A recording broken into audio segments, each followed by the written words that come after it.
ready to take your investment game to the next level? Introducing Digital Investor, your ultimate guide to mastering the digital marketplace. Whether you're a seasoned pro or just starting out, Digital Investor brings you cutting-edge game theoretical strategies, expert insights, and real-time tips and tactics to analyze, evaluate, invest, and grow your wealth. Don't miss out on the digital revolution.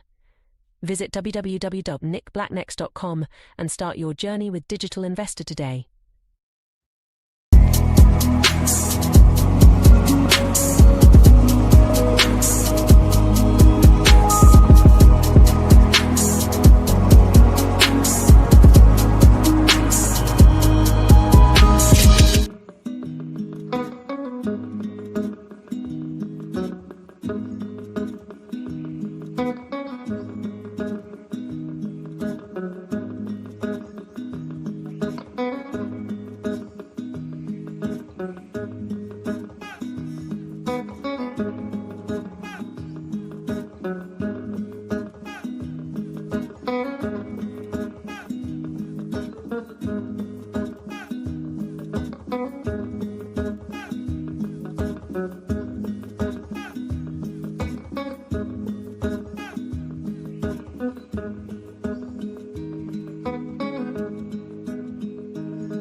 You know what? I screwed something up.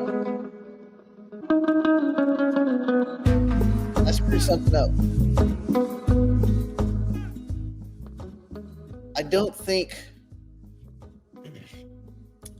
since I didn't add the new channel feed that Brandon put up, I don't think I can go behind the wall specifically. You know what? I need to talk to Brandon. I need to message Brandon to find out if the old channel is enough. I think on Thursdays I'm supposed to add the other one. Well, I'm going to give him a message. I didn't add the new channel. So if I go behind the wall, will people still see it? And I don't think you can add a feed while it's going. I'm pretty sure that is not possible. So we may have to be, well, we'll see what he says. We may be screwed for the day, though. See, he sets up the Monday, Wednesday, Friday shows, which are the ones that go behind the wall. And I set up the Tuesday, Thursday, Saturday shows. But because on the Monday, Wednesday, Friday ones, there's a separate feed that goes behind the wall, I don't think to set that one up one day out of 3 randomly. So, we'll see. Anyway, hello. All right. So, if you have any questions, just put the word question or Q, a little colon, a little dash even. You can do it with the dash. Not a hater. And then we'll try to address those. And then we'll go look at markets a little bit. Although there's not really much interesting going on. Everything is more just kind of pivoting off macro stuff. Hello. Yeah, everything's just pivoting off macro stuff right now. And we got a nice little pullback, at least a momentary pullback in Ethereum. That was nice. But we'll try to go behind the wall, depending on what Brandon says, here in about 10 minutes. Let me see if I got my articles up. There were some pretty interesting articles. Let's see. Is this my article thing? Oh, yeah. That's the one we were talking about, inflation. All that crap-ass inflation. Oh, yeah. The chain link thing. Actually, a couple of things. The stablecoin bill, the Genius Act, that's advancing. We'll talk about that. We will talk about Ethereum ETF inflows reaching all-time, second highest level. That's pretty good. Well, they're at their highest total level, but the second highest in the near-term inflows. We will talk about Chainlink always puts these articles out like they do anything. Chainlink, of course, it's put out by Chainlink. Chainlink, JP Morgan, Ondo Finance, complete cross-chain treasury settlement. Chainlink has a very minimal part in all this, but good for Chainlink. At least they're doing something. At least it's not a completely useless, So let's see. That should be there. That should be there. And then that one should be there. Let's see if it pops it over there. There we go. So you just have to throw it from the phone. Why did I do it twice? That's stupid. Okay, Brandon responded. He said, okay, cool. We're good then. We will go behind the wall. Yeah. Okay, so that's good. So then we're going to talk, let's see, BTC at less than 100,000. Why do I feel discouraged? Or BTC at greater than 100. What are you trying to say? I don't know. I don't know why you feel discouraged. I'm not even sure what I got no clue what you're going with there. Is there a question in there? Do you want me to posit a quandary? Do you want me to opine into your mental state? I don't have a fucking clue what's on your mind. I don't even understand what's in this question. So how on earth would I read deeper? Please frame your question in the form of a fucking question.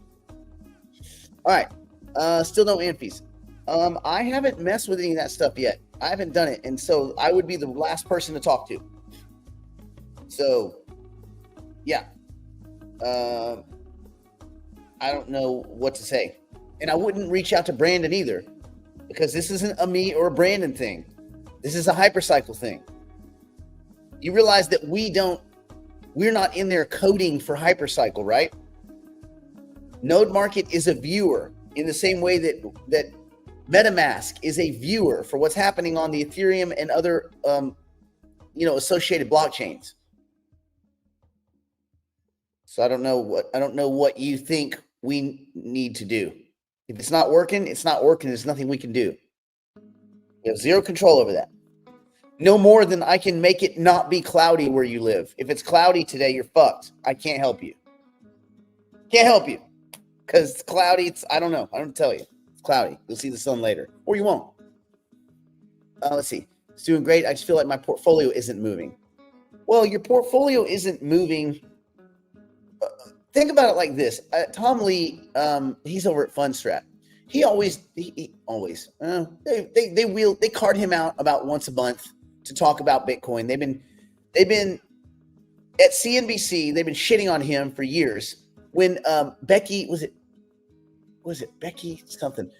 She was shitting all over him like he was some rank amateur when Bitcoin was 5,000, and he recommended a 1% allocation into Bitcoin when Bitcoin was 5,000, and she basically told him he was an idiot. Like, she said he was crazy. She said he was an idiot. That was a 22x ago. So just these talking, these people that just read off a teleprompter, they have no fucking clue what they're looking at. Look, Jerome Powell doesn't have a fucking clue what he's looking at. So they definitely don't. They're just looking at slightly off-white text on a black screen. There's nothing going on behind there. Zero. And the only people that do think are like Jim Cramer, and look how bad he is. And he actually thinks they are just dumbass puppets. Well, anyway, Tom Lee had said that Bitcoin's gains, now this has changed a little bit, but even back then, he said all of Bitcoin's gains during a year occur in 10 days. Now it's about 17 days. About 17 days a year, you can kind of glom all together, and that's the biggest moves in in the Bitcoin.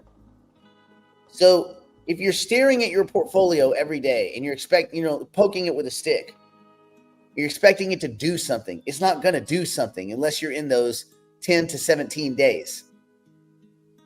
But what it will do over time is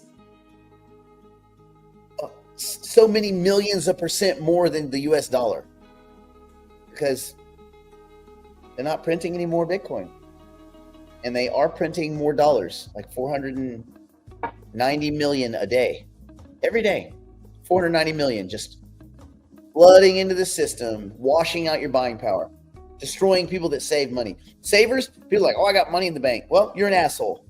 All your buying power is going away. Every 20 years, your buying power gets cut in half. You guys know that. That's how it works. And that's what the government stated their 2% inflation target. Because compound interest, the most important thing in the universe, it sure works against you when your money's being devalued. So think about the compound devalue, these mother effers. Think about the compound interest devaluation of your currency.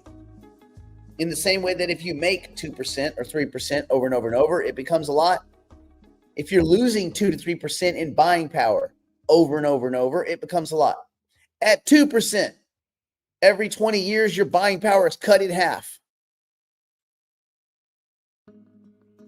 That's not good. Anybody like that statistic? So at the real numbers, which are, they've got to be 3 to 5%. That's probably the debasement number, maybe higher. You're really, about every 10 years, your buying power gets cut almost in half every decade. So you get to retirement. Oh man, I got my money. I got my $1 million or whatever. It's in retirement. Nope. Because 10 years later, it's worth half. And 10 years later, it's worth half of the half. So 20 years into your amazing retirement, everything else is 4 times as expensive. A Coca-Cola is $8. You're like, what the fuck? We don't even use $1 bills anymore. They're too small. We only use 5s and 10s. And they're about to do away with the 5s because they don't like having all that spare change. Pretty soon, the $10 bill is the only bill anyone uses. Because your buying power just gets eroded to dust. So if you're staring at your portfolio, it won't feel like it's moving. But I bet a month and a half ago, when Bitcoin went from 79,000 to 106,000 within like a week and a half, then you thought your portfolio was moving. You don't get your cake and eat it too, man. 17 days. You're going to get 17 days where you're going to feel good. And then you're going to have remorse that you didn't buy more of it. But then when it goes back down, you won't buy more. Because I'm going to wait for it to go lower. And then it won't go lower and it goes back up. And when it's 150, you will lament not having bought it at 120. Oh, I was going to. No, you weren't going to. You're going to hear everyone. Oh, I was going to buy Bitcoin, but okay, here comes the bullshit. Here comes the bullshit. Let me guess. A storm of ex-wives, flying fucking monkeys. What else? What else? The internet didn't work that day. Someone told me that. I was going to buy like 10,000 Bitcoin, and I did. I got the transaction set up, and the internet was down. The internet was down. The internet was down. Shut up, man. God damn. Like, you know what? Yeah. I mean, I guess if the internet was down, Bitcoin's not for you because internet. So when Bitcoin's at $1 million, everybody will wish they bought it at 500,000. Yeah, you get how it works. It's a slow grind. If you want the constant payoff, either sell options, start selling options, be an option seller, sell against that Bitcoin and generate some yield, and that'll feel fun. Or kind of chill on the sidelines and just know that you made the right decisions. If you made the right decisions. I'm not saying you did, but I'm not saying you didn't either. Yeah, I like it over 100K. It feels good to know that everybody you've ever told to buy Bitcoin, you were right. I out by the gym that me and some friends used to work out at. They redid a piece of concrete by the water. What do they call that? Where the firemen's come, the fire hydrant. But it's not like a full fire hydrant. It's like a thing where you whatever. It's not. It's an almost fire hydrant. Anyway, by the almost fire hydrant they redid the concrete, and I went and scratched in when it was still wet. I did a big Bitcoin logo, like this big. And then I said, buy Bitcoin. I even dated it, but it was early 2018. It's still there. You can go see it. I'll go take a picture of it today or tomorrow. So I've been giving advice to people since 2018. Anybody that walked by could have acted on it. And why wouldn't you act on that incredible advice? It's literally etched in the road. Someone was like, I need a sign from God. I need a sign from God about what to do with my investments. And then they fell. Oh man. Someone scribbled something here in this concrete, which caused me to fall abruptly. As I pick myself up, I read it. Buy Bitcoin. Bro, God just kicked you in the dick. Pay attention. Anyway, that's one version of it. The other is that that's a kind of petty form of vandalism. I like to think of it as I was the vessel. I'm an investment vessel. I'm a vessel of investment. Yeah. Okay. What's going on? Let's see. Brandon said Amphi will take longer to arrive. Now they have sent it manually to us. Okay. Yeah. Again, that's Hypercycle stuff and Brandon stuff. But you can probably stay active in the Hypercycle Telegram groups. Remember, in any groups, don't disclose your private keys, your passphrase, or anything to an admin or to anyone. No one needs any of that information to help you with anything. No one at Coinbase, no one at any exchange, no one ever. If you disclose your private keys or passphrase for any reason, you're a fucking idiot and you deserve to lose all your shit. I say that knowing several people have done that. Some of them probably here today in the group. You look in the mirror, be honest. You're looking at an idiot. It sucks. It's a tough lesson to learn, but it is the truth. Also, if you keep private keys, passphrases, and stuff on your phone, probably going to lose that shit.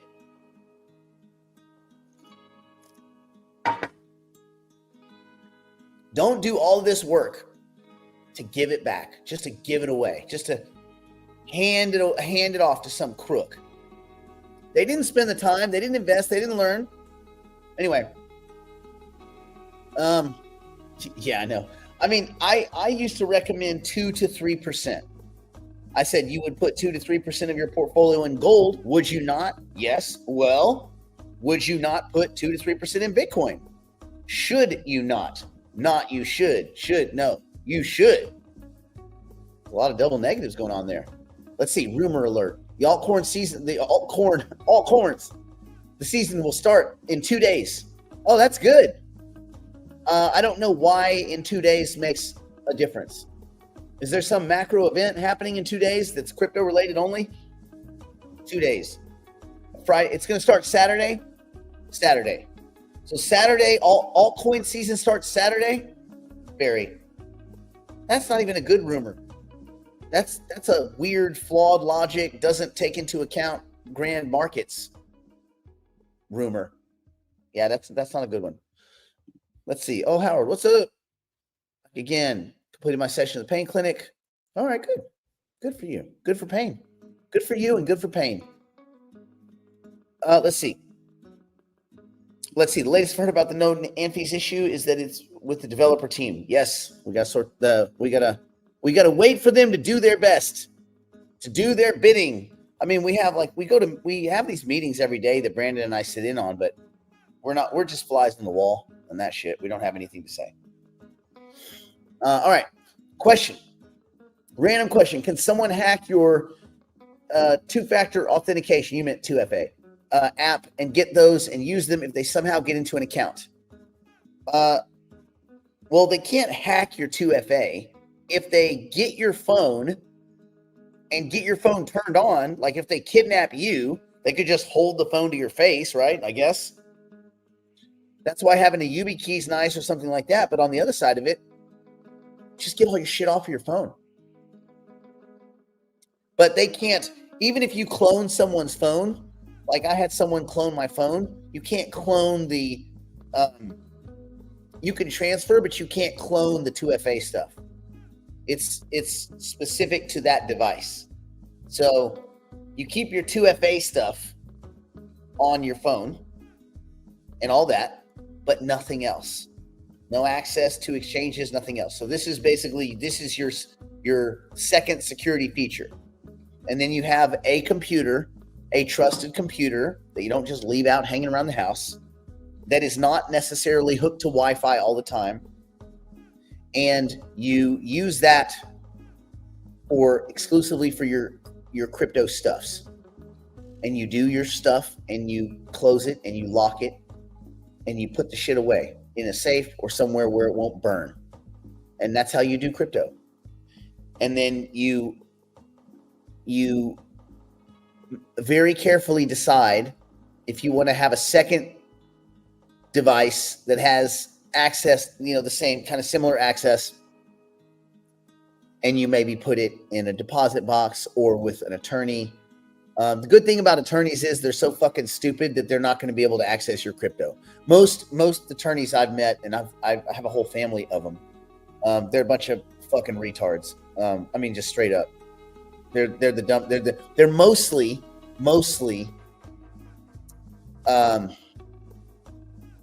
It's like one step up from like city council, like student city council or student council members like that. Like they're people with no marketable skills tend to become lawyers. I haven't been disproven on this because the best trial lawyer I ever met told me that he was a lawyer because he had no other marketable skills. So when the top in class tells you that, it's probably true. But they can be good for maintaining security and things like that. So you just got to figure out what amount of security you're willing to endure, right? So there's that. All right, let's see. Let me go through the news real quick. I'm not gonna beat up on it too bad, but the stablecoin bill advances. Even though you have some people saying, "Oh, we've been betrayed. This is corruption." Okay, whatever. The Senate has advanced the Genius stablecoin bill. There was some amendments that they wanted to add, but they set it up where, so on June 11th, yesterday, Senate voted 68-30 to invoke cloture on the Genius Act, which is the Guiding and Establishing National Innovation for U.S. Stablecoins Genius Act.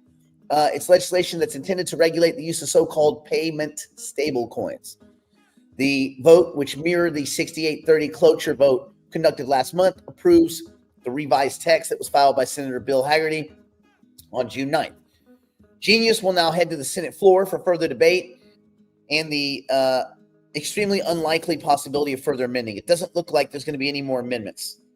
On June 9th, Majority Leader John Thune filed an amendment tree that requires unanimous support for any additional amendments to Genius, which means that it ain't happening.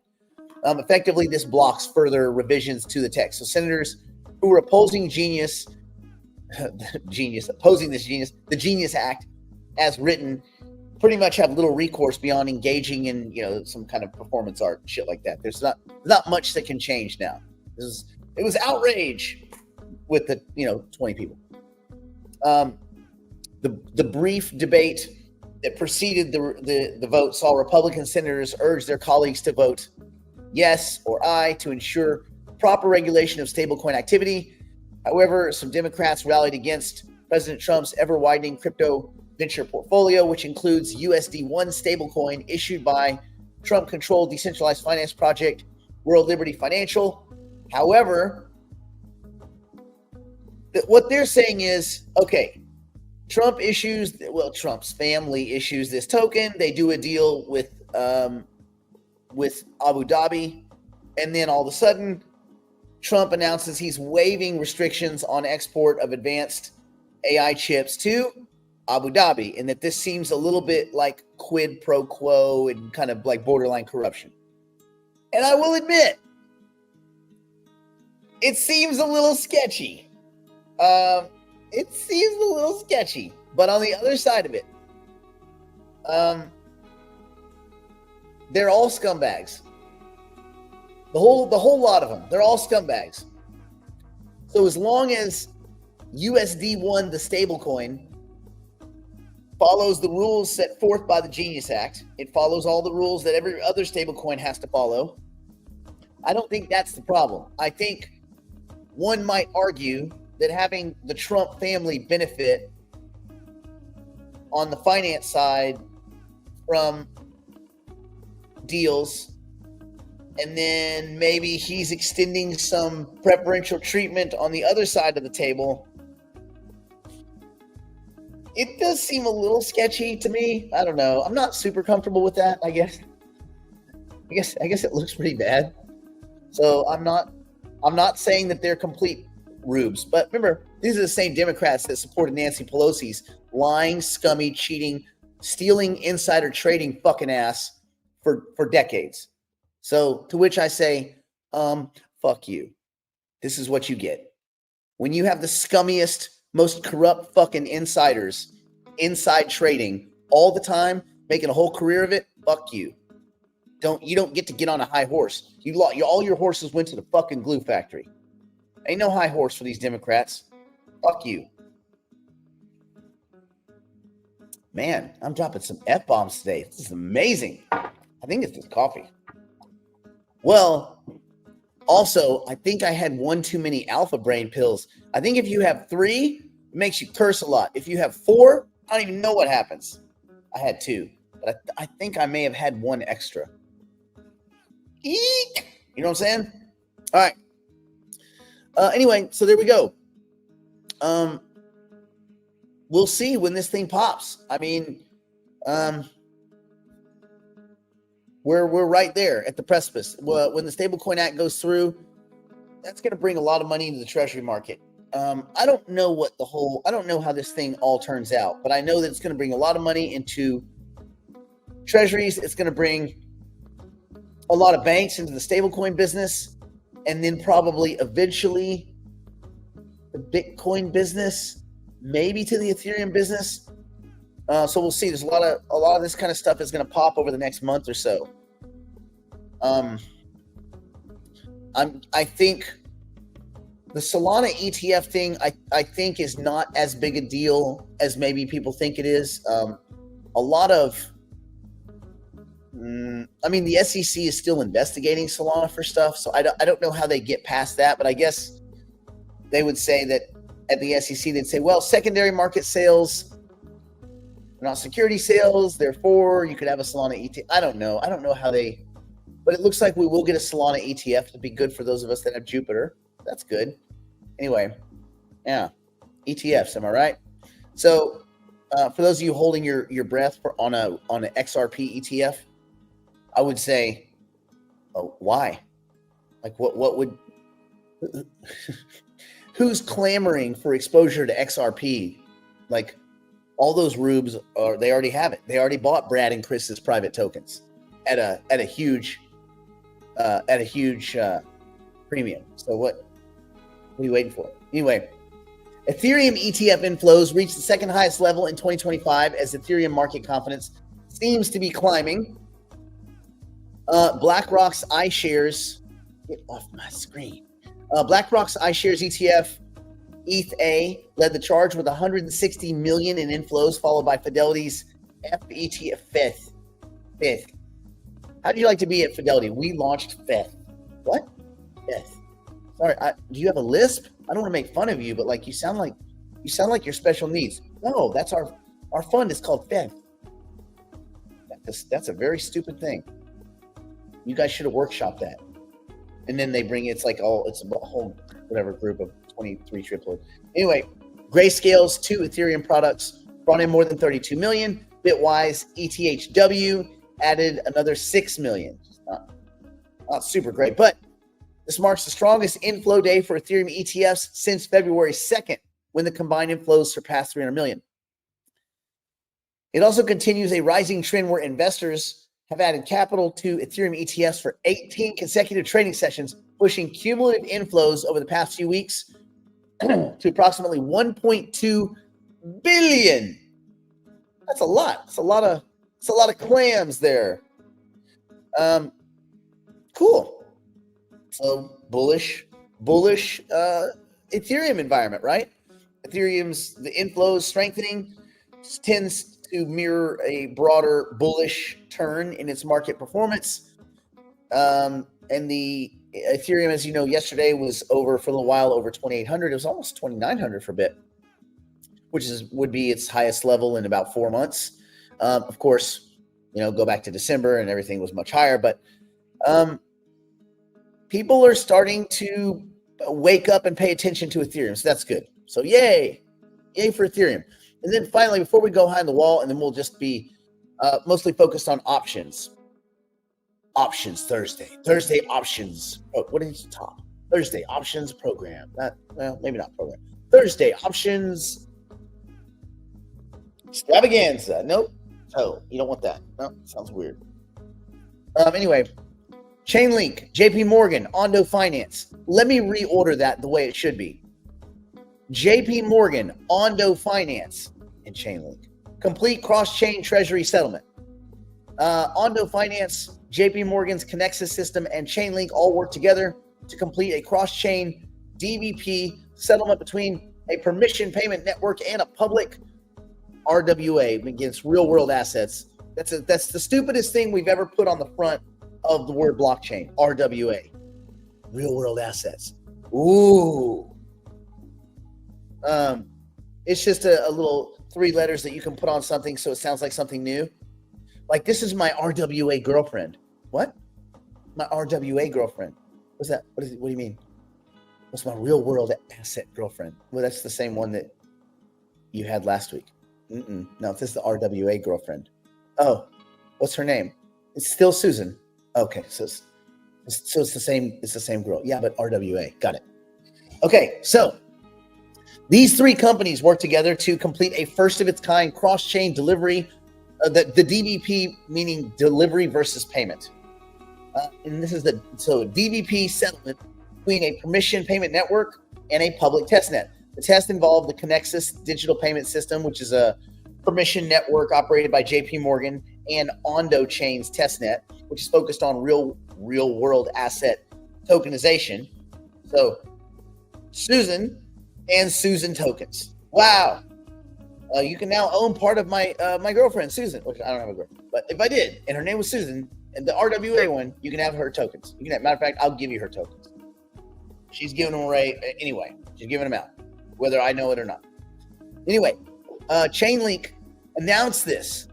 Wow. All right, Chainlink. So basically, like most deals, Chainlink kind of pumps in some Oracle pricing information and then claims they're part of it.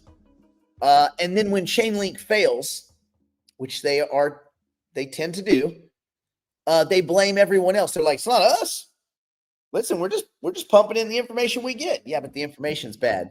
But all we do is inject information, bro. Don't get mad. Don't kill the messenger. But we pay you to be a competent messenger. Yeah. Don't kill the messenger. Okay, well. Okay, Sergey, keep going and selling all your tokens. Anyway, settlement was coordinated using Chainlink's runtime environment, CRE, which is an off-chain compute layer designed for interoperable financial systems. At the center of the transaction was OUSG, which is Ondo's tokenized U.S. Treasury Fund, which was exchanged for payment via Connexus. So really, this is Ondo and Chase and Chainlink. But because Chainlink doesn't get any publicity because they don't do shit well, they're like, we did it. Like, okay, we did it. The move comes as TradeFi and decentralized finance increasingly converge, with over 23 billion in tokenized assets now live on public blockchains. The need for cross-chain settlements grows. What follows is an argument about how awesome Chainlink is. I'm not going to read that because I don't tend to agree with it. And they also have a diagram where Chainlink is somehow in the middle of all this. Like, what a bunch of bullshit marketing. Anyway, that's neither here nor there. It's just funny how these things. It might as well just say written by Chainlink, because this is a publicity piece. Anyway, good for you, Chainlink. Never miss an opportunity to bullshit people. So yeah. RWA, bro. Real world assets. Okay. Steve Bessent has been floated to replace Jay Powell at the Fed. Do you think he would do a better job at the Fed using legit metrics? Yes. Anybody would. Anybody that just actually uses math and data. And just when the BLS revises the data down and you see a trend of revision, can't you assume a little bit of revision in the data? Like if every month, you get the data and the data says 7, but also every month they revise last month down by 4 points. Then when you get next month's data, knowing that every single month they revise it down by 4 points and they give you, here's the data, it's 10. Then common sense would say, this is probably 6 because it's always revised down by 4. So when you go and give your pressers and talk to people and make your and basically make your monetary actions based on data, then base it on the real fucking number. Base it on the 6. Instead of basing it on the 10, lying to people, doing a press conference where they go, how come you're not looking at that as a 6? It's not in the data. Yeah, but they downward revised every single month for the past 19. You think this is when they stop downward revising? And now what you're saying makes sense? So these dudes, they only use data when it suits their specific opinions. And that's not really someone you want steering the ship, right? That's no better than the guy that was steering the Titanic. Just saying. I always grapple with this. Is Jerome, are these guys that fucking stupid? Or are they just political theater? And the answer is yes on both. They are that stupid and it's political theater. They know and have admitted, gosh, you can look at the Bank of Canada's central banking authorities. They said it. They just straight up said it. They're like, we're just trying to keep people from panicking. Like, but if you tell me that you're trying to keep me from panic, like when you go to the doctor, listen, I don't want you to panic. Well, when you say that, I'm more apt to panic. Why don't you just give me the data? Let me decide how I'm going to react to it. And this is the problem: is these song and dance fools with their 1960s educations in economics from old black and white textbooks. They just do not have a fucking clue how the world works now. The idea that you can check the weather on your phone boggles their mind. Like, well, I don't understand. The weather's on. How could it be on my phone? Matter of fact, where's the wires, Margaret? Where's the wires? How does this magic work? And God damn. And those are the people steering the monetary ship. So yeah, I think Steve would be fucking great. I think anybody that's not 900 years old or knows how to use a fucking calculator and knows how to look at data and understands what downward revision means would be awesome. And then if you could just teach them what inflation is, winning. So none of these assholes knows what inflation is. It's really bad. Anyway. So there we are. Okay, let's do this. Yeah, Jerome Powell's arrogant, man. And arrogance makes you lie, cheat, and steal, and you find your own self-serving ways to justify and rationalize shitty behavior. And that's what these guys are doing. Yeah, it's frustrating. It's frustrating. All right. Thursday options performance program. Top of put. All right. Let's do this. Let's go behind the wall. Cut this one. Bam. Bam. Let's go here. Bam. And since we're going to go to options, I'm going to go like this. We're going to go behind the wall, and we're going to talk options. All right? Because we're getting close to closing out some things. Matter of fact, I just had one. I think I just had one roll. I think I just rolled one. What? All right. I need to make another one that says we're going to go behind the wall to talk about options. Okay, I'm going to try to do that later. Going behind the proverbial wall now to continue the broadcast privately for the digital investors and digital private clients. If you'd like to join us, simply go to nickblacknext.com and subscribe to one of our plans and immediately take advantage of our library of tools, tactics, and information. It's all designed to help you learn, grow, and manage your portfolio like a pro. Join us now. Oh, yeah.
Okay.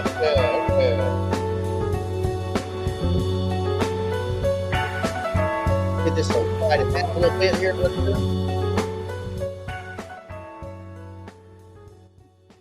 put on something a little bit more passive, a little bit more relaxing. Passive relaxing. Okay. First of all, let's knock out any questions you guys have. That's too big. That's too big. I don't need my head that big. I don't have that kind of ego. You know why? I don't have ego. You know why? I got money, man. You don't care about anything else. Once you get money, they say money can't buy you happiness. Whoever says that, they don't have it. Money can buy you happiness. And even if it can't buy it, it can rent it forever until you die. If you die. Matter of fact, maybe money can rent that too. I don't know. Anyway, so in the pursuit of more money, let us continue. So if any of you guys have any options, questions, especially like stuff that's going on right now, we would probably want to tackle that. Let's see. Thursday options performance program. Oh, that's kind of cool. Performance performance program extravaganza. Top. When you have a second P, oh yeah, tops like sports cards. That's cool. Tops. Okay. What I'm looking at right now, why don't we throw up I'm going to throw up the ETH chart. Let's go and take a look at that. Yes. Okay, so we're looking at a price of 2045. Let me make this a little bit smaller. I don't need to be this big. 2074. So depending on where you're at, okay. So those of you that are in positions right now, now is probably when you'd be looking to roll positions on both sides of the fence, the call side and the put side. This is right within my range. So ideally, I was hoping for a range, and I had put this in the group yesterday. I think of 2070 to 2030. That would be the best maximal outcome for all of the positions, both calls and puts that I'm sitting on. Everybody's going to be different. You're going to be different. Everybody's portfolio is going to be a little different. But on both sides of the fence. So I'm looking at all of my put contracts and where they expire, and if there's any cash left in those, or if they're just basically dead money or whatever, or if I'm going to get put, or if I need to roll them. So I am rolling, and part of that rolling, oh yeah, that'd be a good idea. So Brandon was saying the best way to do a quick 15-minute stream for options is post an unlisted link in the Telegram chat. Oh, and you could do a very targeted discussion. Oh yeah, that's a good idea. So maybe what we'll do next week is we will do a super secret show. Super secret option show. Oh. I like it. Okay. So we're getting some good ideas here. That's what Brandon coming in deep. Coming in with some ideas deep. Okay, let's see. I think one of my okay, we got a roll. Which I can disclose because this is behind the curtain. Okay, so we rolled the, make sure it's out before, let me make sure it successfully did all of it before I, okay, so it's executed. So we did a roll on the,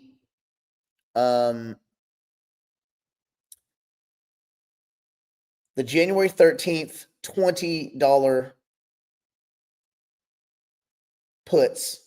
We rolled those to the 20.5s for next week. We rolled the January 13th, which is tomorrow, to next week, and we went up one strike till we went to 2050, and we netted.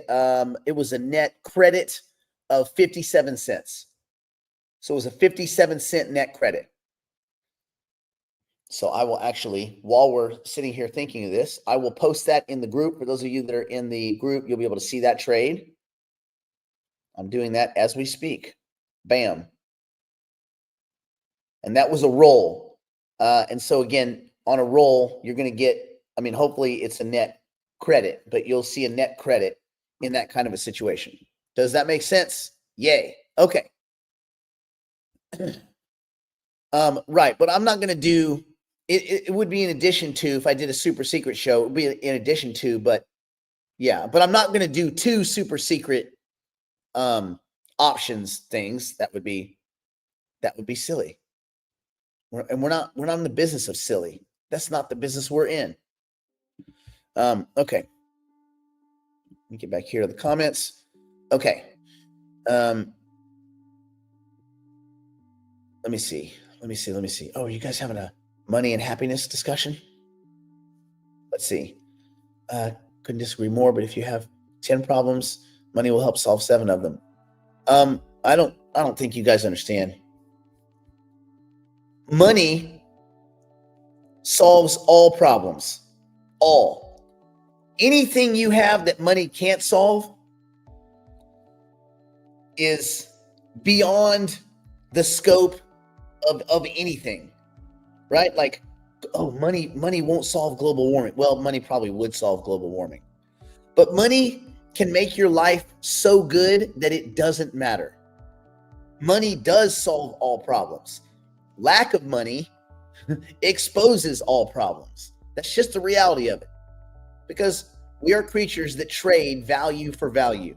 So if you have a big pile of value units that you can trade for value, there's no amount of disutility that you can't bail yourself out of with a big enough pile of value units.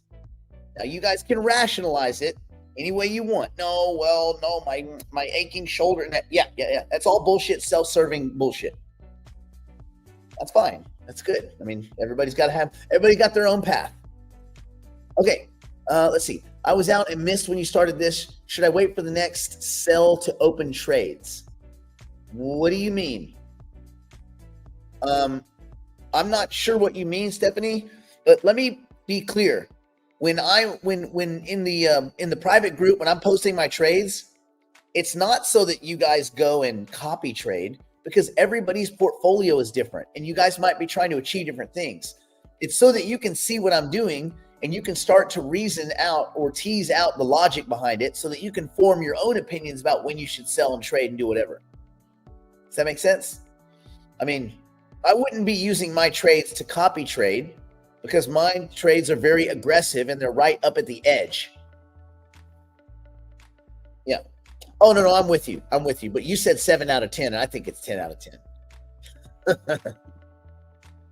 Yeah. Yeah, you shouldn't be just, if I say I'm selling this, that doesn't mean go sell that. By all means, no. It just means I'm selling that. You might ask, well, why? Why is he selling that one? Why is that one interesting? And those are the questions that mean something, because then you can form your own kind of trading ideas. So anyway, what I did is I rolled, to give you an example of what just happened. I rolled the 20, this one that is now between 9 and 13 cents. I rolled this to next week's 20.5. So I went up one little skosh. So I gave away about 10 or 11 cents, but picked up about 60 cents. And the net was, the net was 57 cents. It's not bad. So did I nail it? I probably lost 3 or 4 cents, but so what? Not too bad, right? And it's all one and done. See you later. Bye. So now I don't have to worry about my puts. So now what I'm thinking is, okay, now I'm on the call side.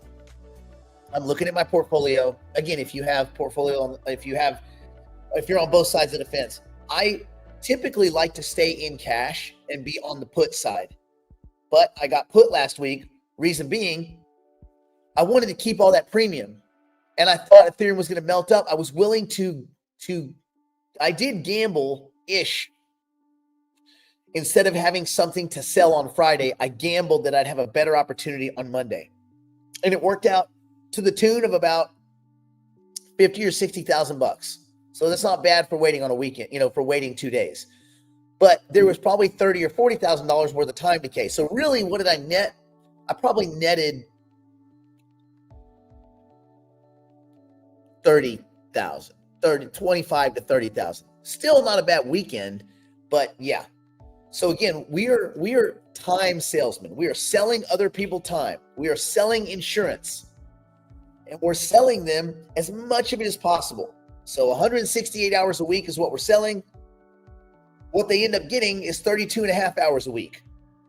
So that's a dislocation right there. That's a good dislocation for us as sellers. I'm selling 168, but I'm only having to give them 32 and a half. The rest of it, mostly, I should pocket as time decay, right? So that's the base case, the kind of the thesis. We are theta harvesting. We are harvesting theta. Matter of fact, I even think I have a little banner that says that. The IBIT theta harvesting strategy, and I guess it's not just IBIT. It's just really is ETF, right? Because it's not just IBIT. Now, some of you might be messing with IBIT. You say, well, why are you fooling around with ETH when you could be using IBIT? Because the premiums are so much better right now. Again, the spreads are bad. Admittedly, the spreads are kind of wonky, but I guess the simple answer is the premiums are about 3 times as much, because the price of the ETF is about a third. So if you go and look over here at IBIT, we'll go look at this guy. Okay, we're at $60, right? So if we're at $60 here, and on ETH, we're at $20. Well, what does that tell you? It tells you that, interestingly, I can sell for the same $6,000, where I could sell 1 contract of IBIT, I can sell 3 contracts of ETH. So you're just putting your money where it's got more premium firepower, if that makes sense, which I'm sure it does. Okay. Okay, let's see. Let me make sure I haven't missed any questions. Prefer to close the put and then buy a new one. Well, no. No, you're not buying a new one, right? You got that wrong. Dr. Cutler. Dr. Cutler to ICU. Dr. Cutler to ICU. And then when you get there, it's just me with a big old fucking chalkboard. You buy to close and sell to open. Yes. Okay, thank you. You can go back to the hospital now. Yes. You buy to close and sell to open. Remember, we're selling first, buying second, which looks like a short. This is not a short. I mean, technically it is, but we are not shorting because we're not borrowing the asset to sell it. We are parking enough cash to be put into the asset if we get assigned. Know what I'm saying? All right. Is this being taped?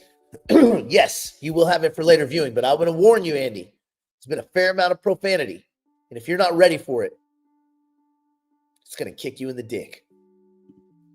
I had that third alpha brain pill. It's just making me cuss a lot, and I love it.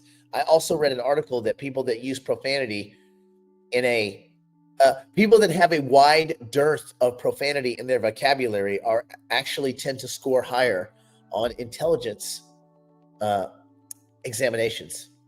So every little F-bomb might make me smarter.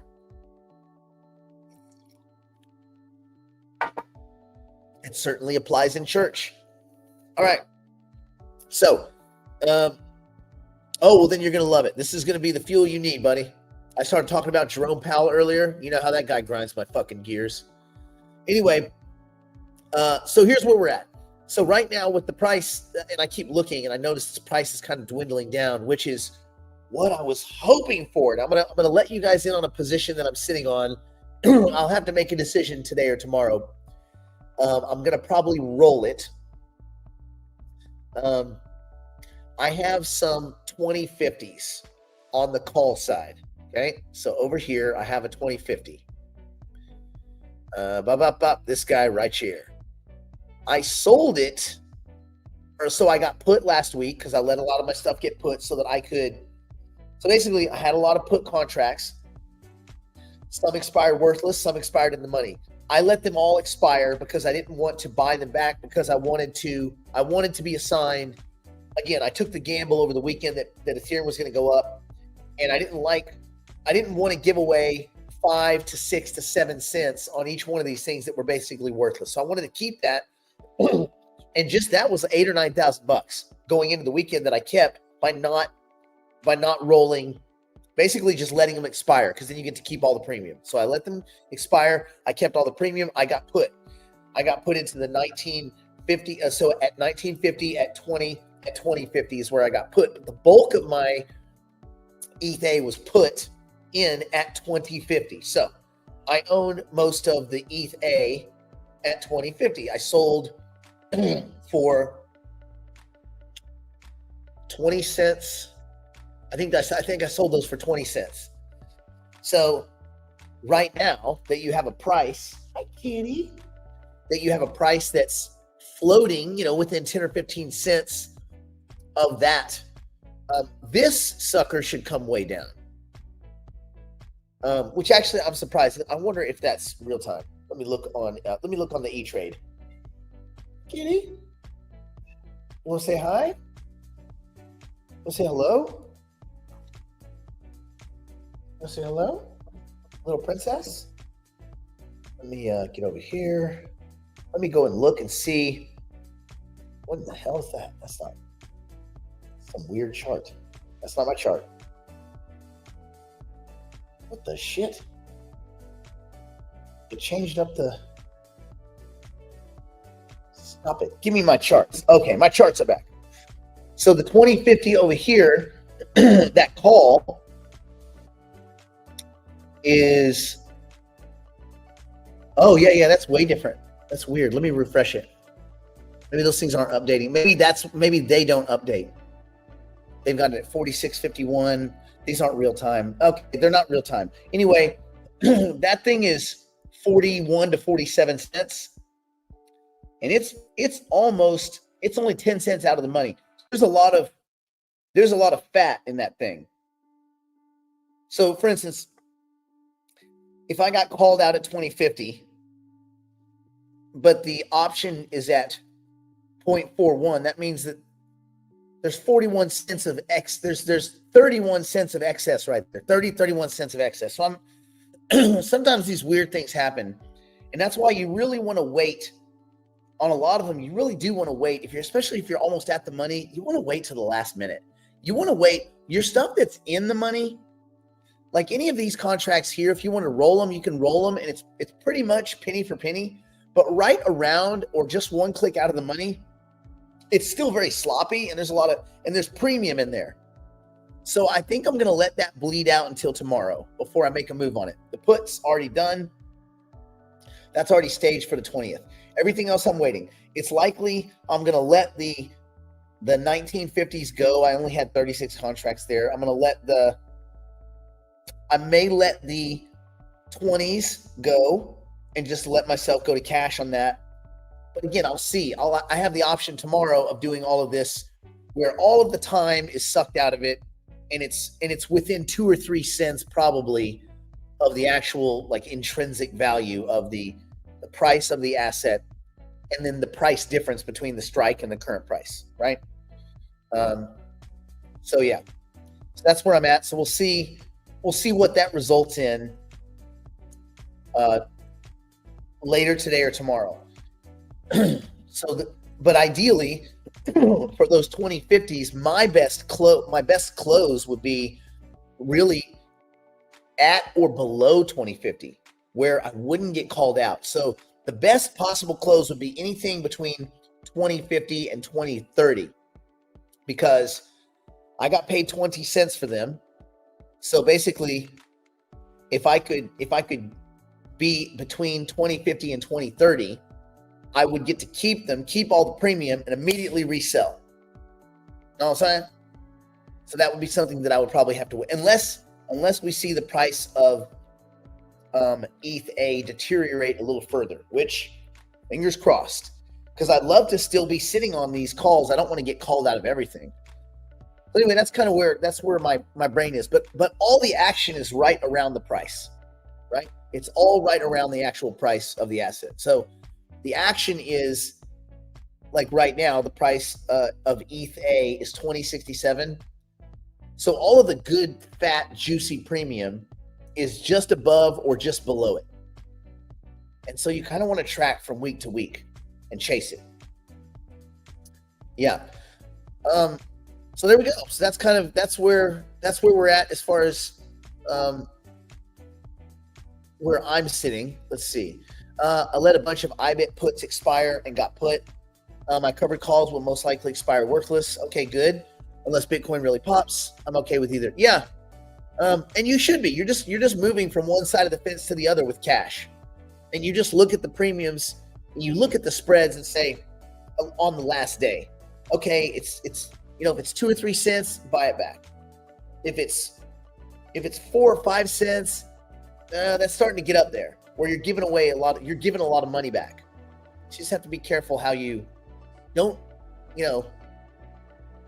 anything that's 85 to 90% in profit, it makes sense just to take it back, take it off the table, and put that cash in your pocket, and then gives you a day to kind of think. But whatever decisions you're going to make today and tomorrow, make your decisions by about midday. Yeah. Okay, let's see. Will you discuss what IBIT put you would sell for June 20th? Not in this group, I won't. I will in the private group. In the private group, I'll put some notes in there. I still can't. This group is not specific enough that I can make recommendations. I can't make recommendations in this group. That would still get me in trouble, bro. But as I can give you a basic generality. Generally speaking, if I'm looking at IBIT at $61, I want to be selling. If I'm on the call side and I want to capture some up, I'm like, okay, do I think Bitcoin's going to have a breakout next week? If I think Bitcoin's going to break out, maybe I take my contracts. Let's say I was going to sell 3 contracts. Maybe I do 1 and 1 and 1, or maybe 2 and 1, something like that. Like I want to capture some of that upside. This is how the way you speculate in options from our perspective is what contracts you're willing to sell. Meaning, are you going to give up a little premium up front, but capture some of the upside movement on the tail end of the week? Meaning the price action. So that's kind of where that's kind of where your head could be. So yeah, if I think Bitcoin's going to have a good week, I would want to be selling. I would sell contracts further out of the money, right? And if you don't want to get called out, sell way out of the money and just slowly try to ride the price, right? Like try to stay just ahead of the wave. And then with the puts, you do the same thing. And with the puts, even if you think the price is going up, cool. You're going to be selling deeper in the money to capture that. But remember, an outcome is that you could get put in if you don't roll those contracts. So that would just be a very basic way to kind of rationalize that in your mind. Yeah.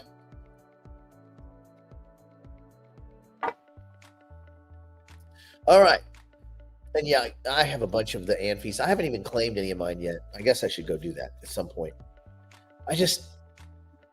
Until they make money, I know this is a bad attitude, but if something doesn't make money and I don't see a direct path, I don't give a shit. I do not care until they show me a penny, show me something. You show me something, Johnny excited. Until then, I don't give a shit. My name's Bennett, and I ain't in it. I haven't claimed anything. I have no intention to do so. Why? Oh, you got to claim it. Why? It's not making money. What fucking difference does it make? So that's kind of where I'm at. I know that's a bad attitude, but you know what? I had 3 Alpha Brain pills, so I'm on some bad attitude today, bro. But you know what? I ain't on some bad attitude about these old options, because I like the idea of generating weekly yield, grinding income on a consistent basis. It feels good to pocket cash every flipping week. Real quick, for those of you that are here that are in the that are actively trading, who here has turned some profit, or who here has made some mistakes, just within the last few weeks? And then we'll call it a day. If there's any, I know that Dr. Cutler, I think you've done some trades that have run their course. Let's see. I'll be away the latter part of next week at a meeting, and we'll have to sell 2 weeks out. Why? You don't have access to any of your accounts when you're at a meeting. You're going to be in a meeting that's 24/7 that you have no access to your accounts. Damn. No, do whatever makes sense.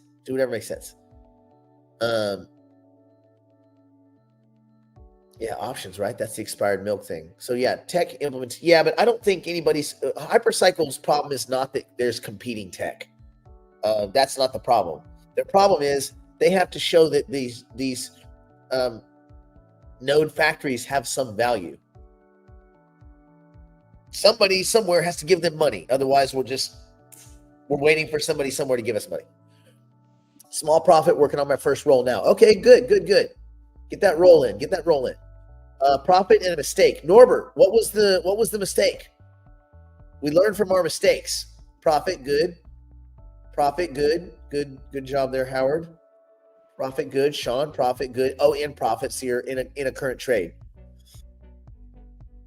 Oh yeah, you've been doing it for a while, Mike. Yeah. I won't trade when I'm away because I don't hook up my computer to public Wi-Fi, and I don't like to. Yes, but you know that you can put in orders. You can do like good till canceled type orders, things. Yeah. You're fine. Just sell 2 weeks out. You know what? There's some fat premium 2 weeks out. There's some fat premium. Take that fat premium. Got in too high. So what do you mean? You sold too high and then the price came back, therefore you're likely to get put or something like that? I wouldn't worry about it. I always chase the fire, man. I'm like Icarus. My wings always being at the edge of the flames. Yeah, look, don't. I would do what your first instinct was. Your instinct was to sell 2 weeks out. Sell 2 weeks out. Sell 2 weeks out and relax. Let's see. Question: if the underlying asset to the contract is going up in value, don't you have to put in more money? No. Why would you put in more money? What do you mean? You mean if you buy the contract back? Yes. Don't buy the contract back.